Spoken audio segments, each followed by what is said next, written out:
It is 9:30 or dang close to it, so that means KCIM Sports Rewind back on the air for another year. 2025. I can't believe we've been doing it this long. I can't believe that haven't gotten canceled before now. Don't start that. Somebody may try to cancel it. Yeah. You never know. Kim's going to get a bunch of emails now saying how much they don't like KCIM Sports Rewind. Yes, absolutely. I want to see it. I want to see what happens.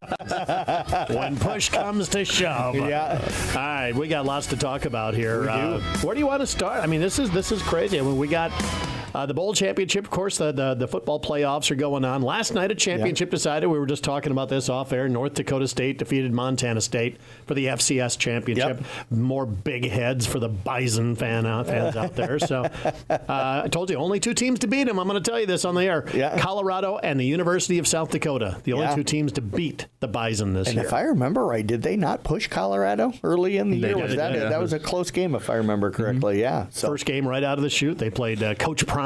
Yes. And Colorado, and was in it for at least 3 quarters. I know that. I think it finished within 5. I think 31-26 was the final, if I'm correct. I'm not sure, but so they've got a heck of a program. So and now they've got to face a possibility, maybe moving to the Mountain West. Northern Illinois is making that move, so is that going to spur a whole bunch more realignment? I mean, I can't imagine Northern Illinois is going to have that big of a ripple effect. No, if it does, it'll be at the smaller probably conferences that are trying to restack. It might be FCS, where you get teams that want to jump up to FBS. Right. Yep. So you never know. Yeah. And the Pac-12 is probably not done completely yet, but I still don't know who they go out and get. Maybe they go get North Dakota State. The Pac-12's got to add somebody if they want to be a football conference. Yep, absolutely. So that they can't be done imagine yet. them it being a huge impact add to the Pac-12. They used to have USC and UCLA and Oregon and Washington and North Dakota State coming in. No, that just doesn't make sense there. So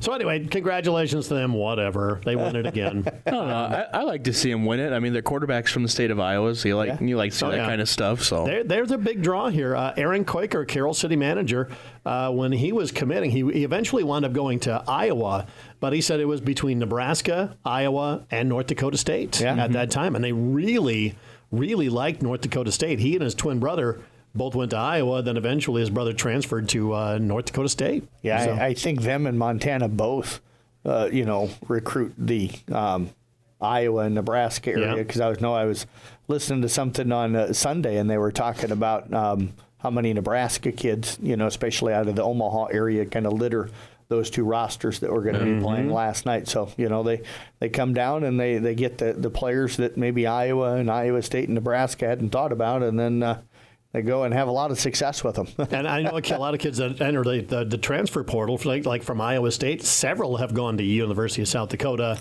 or some of those schools, SDSU, MDSU. So they get the transfer kind of runouts from Iowa State, Iowa, and Nebraska. Yeah. So, for me, I sit here and I'm like, it's too cold here now. I ain't going 8 hours north of here.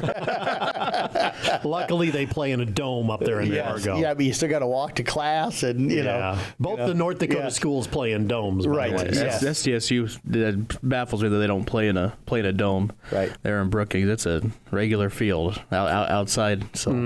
So most of them are pretty livable. But when you get late in the year and you get to the playoffs, that could be just brutally cold. So that's kind of their built-in advantage. Everybody else has a dome up there. Yeah. So anyway, that's FCS. Let's talk about our bowl challenge. We had that going on with all the football coaches and all of the sportscasters here. So tell us, do we want to know, Casey, who's in last place first, or do we want to know who's in first place first? I think everybody wants to know who's in last place more than they do who's in first place. Nobody cares who wins. Yeah. It's always that version. Poor John's got last year's championship trophy sitting in the window here. Displayed proudly.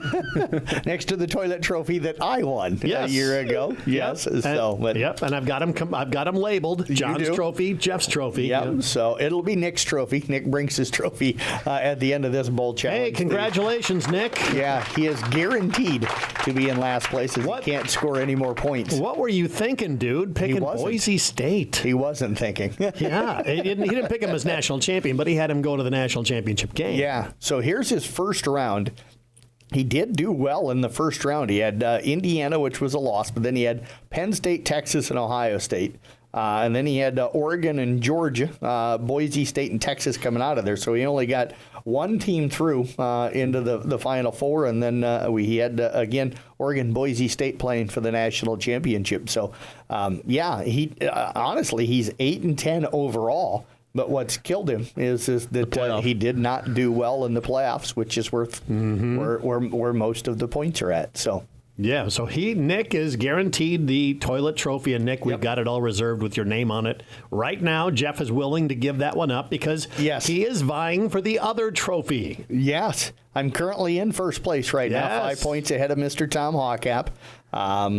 Texas can certainly help me out if they win it. That would clinch it for me. But even a win over Ohio State and getting into the finals would probably win it for me because nobody has Penn State or anybody. The only champion that's left is Texas, and I have them beating Notre Dame. But the Penn State-Notre Dame game is going to be huge. He's got Penn State going into the championship game. I've got Notre Dame into the championship game. So that game could determine who overall champion is if Ohio State continues to play the way they have in the first two playoff games and knocks off KC's Texas Longhorns. They're good. Yeah, so, which I was going to say, you take a look at those 4 teams left. I mean, how would you see that playing out? Ohio State, Notre Dame in the championship game with Notre Dame has... I just downplayed them all year. I didn't think they were as good as they were, but Casey, you said that they were. I would say Ohio State, Notre Dame. Yeah, that's the way it looks right now. The only thing I'll say is that Ohio State hasn't looked all year like they've looked the last 2 games. So can they play that way again? Texas has really struggled. Will they kind of put one together and play one of their better games of the year? Casey has no confidence, like most fans generally don't in their own team in this. But yeah, I really liked. I hate Notre Dame, but I've liked Notre Dame, this year as far as how good they are, and that's the reason why I picked them to get into the finals. I really thought, if you look at the way Ohio State was playing going into the year, I haven't missed a playoff game yet, and I just felt like it would play out this way, and I thought Texas would beat Ohio State, but with the way Ohio State's playing right now, it's tough to see them getting beat. How bad was your confidence shattered in that Arizona State game? A lot.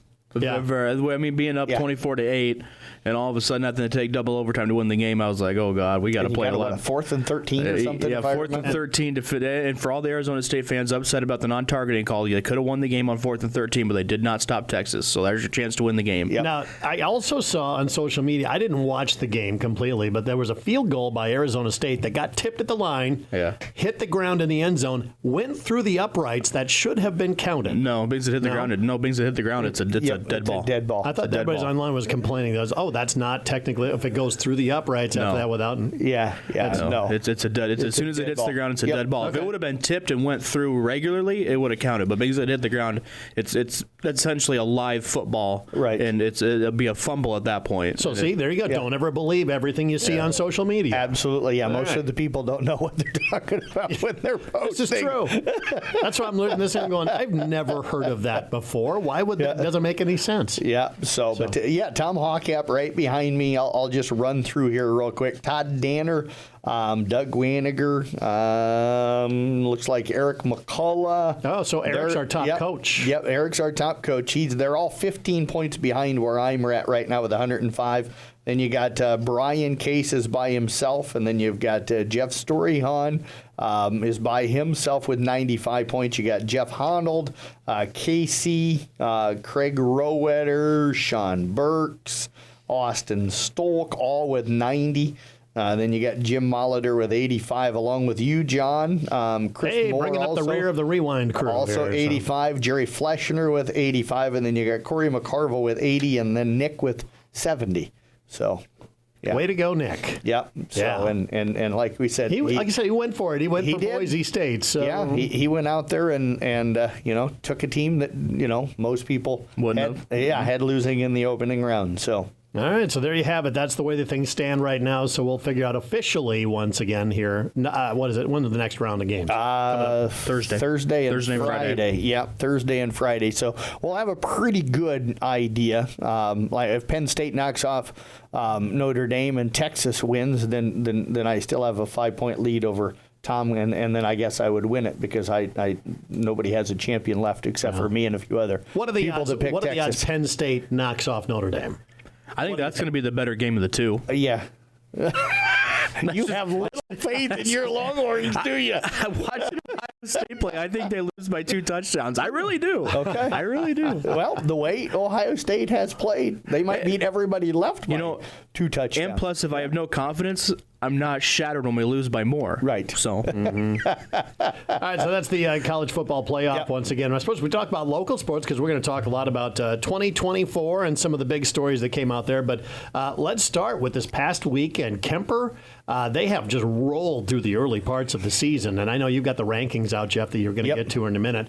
But, boy, that Catholic Classic that they had, terrific stuff. Yeah, absolutely. And it sounds like they're going to keep doing it. Kemper ended up blowing out Heelan on Friday night and then played right with I wasn't Dowling shocked Catholic. they won. I was shocked at the final score, though. Yeah, I didn't think they'd win by almost 30, winning by 27 on Friday night. So that surprised me a little bit.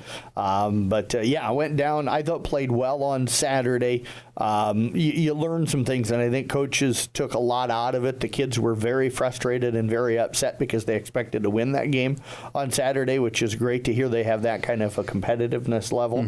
Just struggled a little bit on defense to be able to stop kind of the first step. They did a nice job of getting help over on the dribble penetration, but Dowling was able to get that first step, which you haven't seen really anybody do all year against Kemper defensively. Knights weren't able to create a ton of turnovers and get out and run because of that. And then just a really bad day shooting the three-point. I think they were 2 of 15, if I remember the numbers right. So had some good looks early from beyond the arc and didn't get the shots to fall. And then Dowling kind of clamped down and really got a hand in the face the rest of the game from outside. And the Knights never really got it going offensively. But didn't play bad overall offensively, just didn't shoot it well. There's 2 things you can take away for Kemper. 1, you don't have to play Dowling again. Yep. And then 2, you learned a lot about yourself, I think, with that loss. They did. I mean, they're still going to be a really good team, and you pushed a team that's ranked in the top 10 in Class 4A. So, that a team that had been number 3 at one point. Yep. That speaks to your talent level that you have this year and the chance that they can make a deep run. It does right there. Yep, absolutely. And you go that poorly from behind the three-point arc, and you still don't get blown out. Right, yeah. Down 5 late in the game and ended up losing by 8. So, you have a chance. I think there's a lot of, like I said, Coach Minahan and the coaching staff really kind of learned a lot about where this team's at and how good they are and the things that they will need to improve on as the season goes on. But I think they've put themselves in really good position. And then if you look at the rankings that were released by the Iowa High School Athletic Association yesterday, they pretty much lean where a lot of people think. Kemper ranked number 2 right now behind defending state champion Western Christian. If I remember correctly, it's got pretty much everybody back from last year. I can't remember, but I know that they won a state championship with these. Blew everybody out while they were down there. And they're sitting at 5-2, but they weren't the top ranked team going into the tournament last year either. Then you got West Lyon at number 3. Kemper will play them later this year up at BV. Grandview Christian comes in at number 4, and then Grundy Center, who knocked off Kemper last year in the sub-state final, is at number 8, and Tri-Center coming in at number 10. Just some other numbers here. Cedar Falls number 1 in Class 4A. Ballard out of the Raccoon River Conference is number 1 in 3A. They're going to be hosting Carroll tonight, and Nick Brinks will have that call for everybody on kick. Carroll came out of there with a really nice win Saturday against Storm Lake. You got a chance to see that game. Other teams of interest, ADM is at 5. Des Moines Christian is at 8. I think Kemper plays them, if I remember correctly, later on this year. And then also in Class 2A, I guess I ran through 2A, so 1A, you got Marquette Catholic at number 1, Madrid 2, St. Edmund at 3. Woodbine, who Coon Rapids Bayard almost got on Friday night, is coming in at number 5. ACGC as well at number 7. So Coon not in the rankings, but I think with the way they played Friday night and that loss over at Woodbine kind of puts themselves in the picture to be ranked before it's over with. All right, so we're going to get to our top stories in 2024. I forgot about the quiz. I got so excited about being starting exactly on time and everything, and we forgot about this one. What do you want to go, college football or pro football? Give me a choice, or we can do both. Either way. All right, let's start with college football. I'll give you 2 of them here. 4 remaining teams. You got Texas, Penn State, Notre Dame, Ohio State. Rank those programs according to national championships. Who's number 1? Notre Dame. Notre Dame is correct. That's they've got 8. national championships. Who comes in at number 2? I'm going to say Ohio State edges Texas. Yep, Ohio State. And then between Texas and Penn State. Texas and then Penn State, right? That's what I would agree. That'd be correct. Yep, that's what I would agree. There's your college quiz. How about the pro quiz? The Kansas City Chiefs, 40 regular season wins over the last 3 seasons. That's the most in the NFL. What team is second with 39 wins over those last 3 seasons? The Bills? Nope, not the Bills. Think NFC. Yeah, Philadelphia struggled last year. This is kind of crazy. Can't be Detroit. Would it be Detroit, though? No, not Detroit. They've been really good the last 2 years, but not 3. Green Bay? No. Is it your Vikings? No. NFC. You had it. Philadelphia? Philadelphia. Really? Because they struggled last year. They have 39. They won like 11 games though. Did they? Okay. Yeah, well, that's right, like because that. they were like 10-1 and then closed out the season horribly. Yeah. So the Philadelphia Eagles have 39 wins over that time. The Chiefs have 40 in the NFL. So there you go. There's your quiz for the week. We'll be back. Top stories of Top 2024 coming up. As the athletes at your house prepare for hard work and fun of the season, remember that St. Anthony Rehab Services provides physical therapy for any sports injury that may sideline your member of the team. Sports injuries can plague kids of all ages and keep them from playing the sport they love. Athletes will be under the direct supervision of a certified and licensed healthcare professional in the newly renovated sports performance facility. If an injury is keeping your athlete out of the game, call St. Anthony Rehabilitation Services at 794-5000 for sports injury and treatment rehab. It is KCIM Sports Rewind with Sports Director Jeff Blankman, Assistant Sports Director Casey Miners. I'm John. Here we go. Top stories of 2024. We've already established Jeff does not like Notre Dame. So, yeah, I will say this. You put it very bluntly earlier in the show. Yeah, and this is going to frustrate Casey too, but the 2 teams I picked to be in the finals are 2 of the teams I hate more than any programs in college football. There's only 1 team that's above really them, maybe 2. But it's tough to sit there and root for teams you hate because you picked them to win the bowl challenge. And honestly, you don't hate the kids; you just hate the uniforms. It's like you're cheering for. And that's what the North Dakota State quarterback said after they beat SDSU to get to the championship game. He goes, "I hate the Jackrabbits. I can't stand those guys." And I was like, just blurted it out there on national TV. Yeah. So, all right, let's talk about the top 20 stories of 2024. And to me, what really jumps out, first of all, it's Audubon softball. I think that's the number 1 story of the year. It just got to be. Yeah, it absolutely had to have been. That's exactly. We didn't put these in there by any kind of rankings or whatever. We just kind of gathered them as the year went on and stuff. And Casey and I talked on January the 2nd when we posted it and kind of were like, we're not going to rank them. We're just going to kind of post them out there as here's the top stories. But we both said Audubon softball, if we had to rank them, would easily be number 1. Well, you combine that, their great run to the state tournament, and then the implosion of that program. They're splitting up again. Not going to be together for the next summer. That puts them both in a tough boat. Yeah, it certainly does. They're both going to have decent numbers if everybody that's which is they're going to go out. Yep, absolutely. You can't imagine that they'll be as competitive separated as what they were, together, or what they would probably be this summer if they were together. So. Yeah, it's Exira Elkhorn Kimballton had the numbers, and and every school district, I think, owes that to their students. If they can field a team, field a team. But so you don't combine just so you can be successful. That's not the reason to do it, unless you are struggling for numbers. Then you combine, right? And if you're successful, then fine. Yeah, the only thing, and I'm not arguing with that. The only thing I guess I will say, and this is not just on this one, is that you have the numbers, but when 80% of those numbers are really young kids that may not be ready to play at that highest level. Do you just throw them to the wolves and then they struggle and then they may not stay out, or do you combine and then allow those kids to play at the lower level, like at a JV level, where they can get some valuable experience and have some success and then grow and be ready to be thrown to the wolves in a year or 2? Or do you just, that's the question is do you just throw young kids that maybe aren't ready to play at a varsity level up against varsity competition? It's a question. I'm not saying they're right or wrong. It's just a question. Yeah, absolutely. It's a valid question. And that's what each school district has to weigh out. How about another one? We keep it on the field here for this before we jump into some coaching news.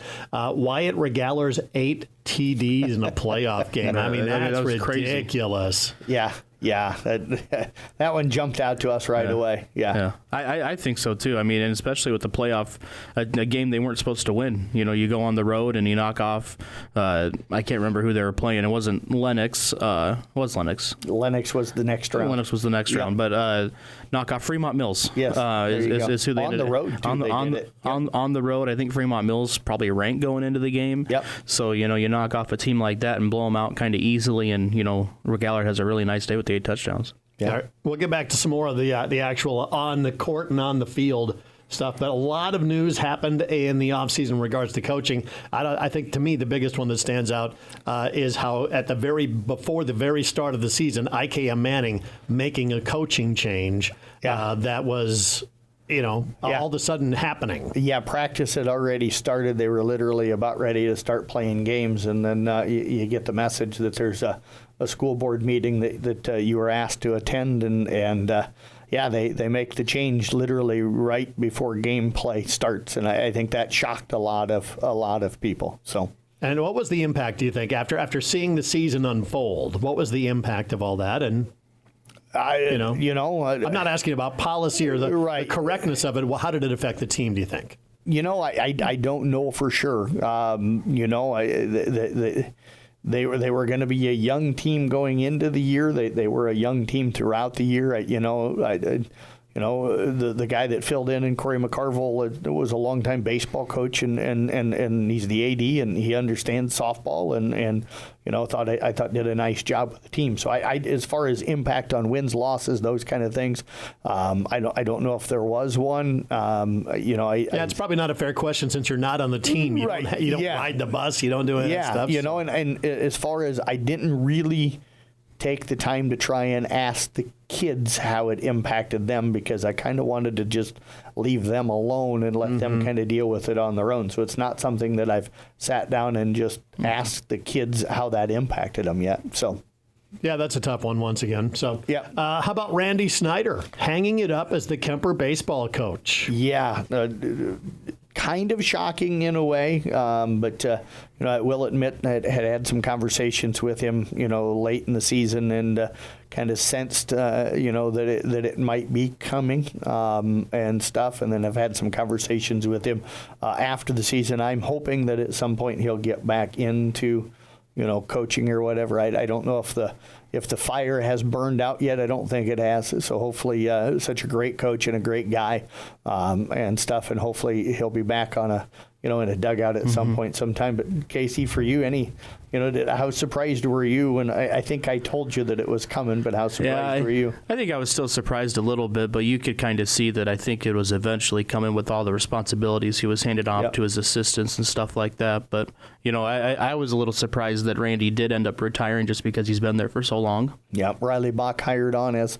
from one of the assistants as the new head coach, so it'll be interesting to see how much of the staff stays together, or if there's any other changes with the staff, if anybody else decides to step away as well. Yeah, and you said, don't be shocked if you see Randy coaching again. Yeah, it probably won't be this summer, I'm guessing, but I don't think that fire and that that bug and that love of the game's never going to go anywhere. That guy loves baseball very, very, very much. He's back on the bench now for basketball, so as an assistant with the Kemper girls. So I think the coaching fire still burns. So I wouldn't be surprised if someday maybe we see him back in a dugout. All right, so also Corey Meyer of Coon Rapids Bayard, he becomes the winningest coach in CRB history, 188 wins at Coon Rapids Bayard. Yeah, over 200 now. But the 188 is what got him the all-time winningest coach down there, and just a great guy, does it for the right reasons. He loves the kids. Cares about not just whether or not they're winning or losing, but developing them into young people and young men that are going to go on and have successful lives, and cares about what they've done in their life after they leave, and done a tremendous job. I mean, you think about it, I think Travis Castle was the head coach for a year or two after I got here, and then stepped away, and Corey's been down there ever since, and everybody has a rough year now and then, but for the most part, they've always been really competitive, and especially on the defensive end. I think as you've covered Casey and Jeff, as you covered all the area teams, I don't know if there's anybody better coached than Coon Rapids Bayard. Yeah, and I look at it this way. I still remember when Tim Bell was over to Arweva and one of the legends, in the game, and Tim had so much respect for the job that Corey Meyer does and the way he went about doing it down there. And, when you have one of those guys that's at that upper echelon and they're saying something about a younger coach, that tells you the respect level that I think's out there and how good a job that they're doing.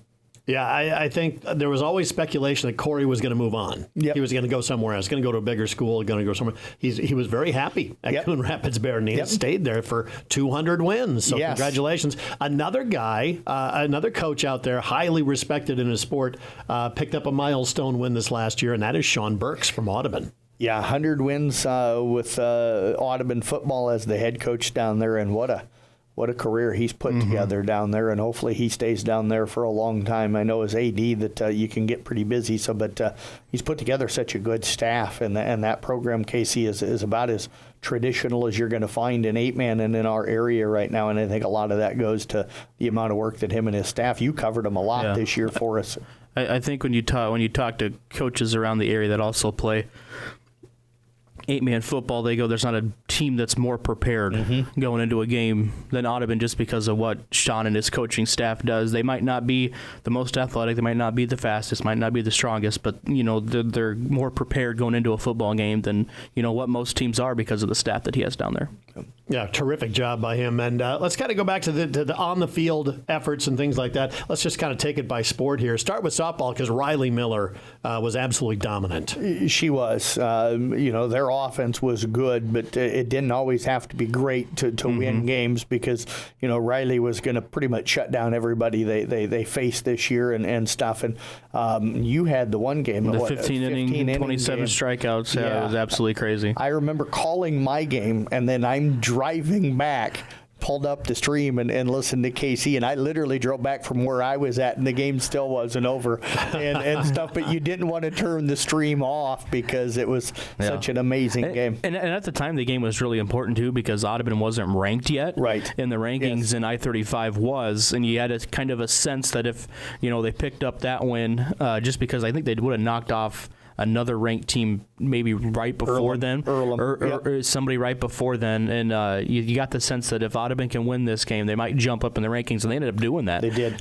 which was really nice to see, and it was a really important game at the time for Audubon as well at that point in the season. Yeah, it kind of when you started to think that this could be a really magical run. They had beaten Missouri Valley, if I remember correctly, right before that as well. Trainer and stuff, but you kind of started going, wow, this could be really special. We went down for the very first game of the year against Earlham, and they, and stuff. So yeah, it was a fun season, and yeah, she's special. I'm just going to be a sophomore, and how many times you get it, where your player of the year is a freshman and you're stuff. striking out 20 some odd, and you're just an eighth grader freshman going in there. So volleyball, Kemper making a deep run at the state tournament. Yeah, makes it down there again and played well, I think, in their quarterfinal, and maybe left a little bit. I still think if they win set 3, they win that thing, but couldn't squeeze out set 3 and ended up falling in the quarters. But just a tremendous team and a tremendous run for them again.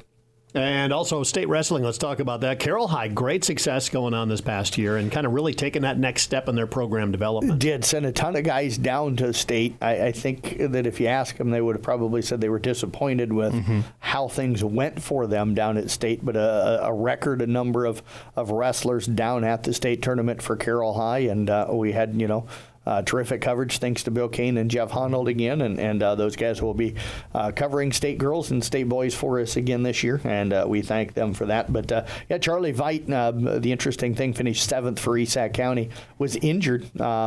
And they didn't even think he was going to wrestle because he got hurt late in the football season, and they thought that it was a bad enough injury that he needed surgery, but he gutted through the year, and man, he was in rough shape in that 7th place match. I thought he was going to have to bow out and finish in 8th, but battled through it to finish up in 7th place. And then terrific for Brock Natras from South Central Calhoun to get on the stand as well, finishing in 8th to wrap up his tremendous career as well. We talk about some of the other springtime sports. Tennis, Kaylee Simons qualifies for state. Yeah, in second tennis? year out for the sport, has grown up around it, but second year out for it and made the state tournament.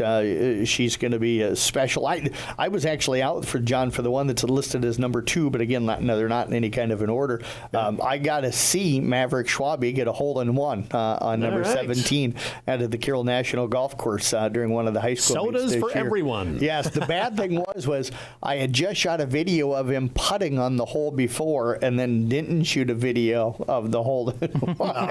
Yes, I was posting the video to Instagram as I watched him, tee off and get that hole in one. Yeah, Kemper boys and girls qualify for state. Of course, Addie Bell of Glidden Ralston goes to state in golf as well. So a lot of highlights going out of there. How about some track and field? To me, the one that stands out was Marie State Championship. Marie Day, yeah. What a special career and season that she had. Won the 800 meters, and she won it out of Section 1, which is not supposed to be the fastest kids, heat. and stuff. So great job for her. And then Trayvon Keeley, a freshman from Peyton Jourdan, finishes second in the high jump down there, and that was really cool to watch as well. How about swimming? Boys swimming 200 medley, breaking the school record. Yeah, and a lot of those guys back this year, but Kyle Sundrup, Legan Cease, Ty Thomas, and Tegan Renzi, 2 of those guys back in Legan and Tegan, and they're going to have really good years and are off to really good starts. Already broke a couple school records so far this year already. Yep.